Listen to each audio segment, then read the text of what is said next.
before the gods of Israel land, I declare you the chosen of the gods.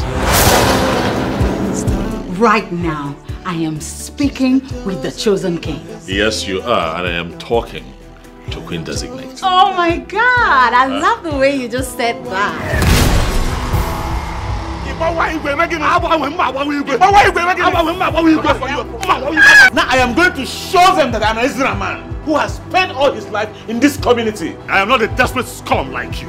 The gods chose me to become king, and there's nothing like that you or your wife can do about it. We are going to fight. Yes, yes. That is unacceptable. You belong here. The gods chose my husband, not you.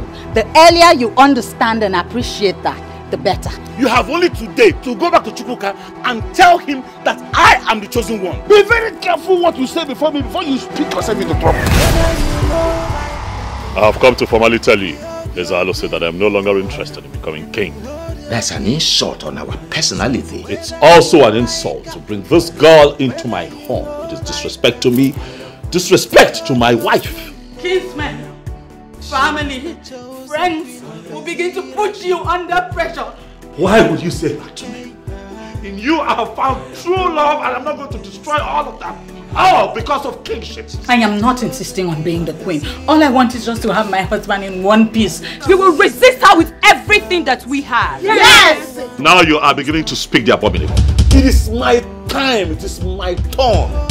And I'm stopping at nothing until I ascend that throne. Don't say anything that will make the gods angry. They can insult me all they want, but any kind of insult on my wife will not be tolerated.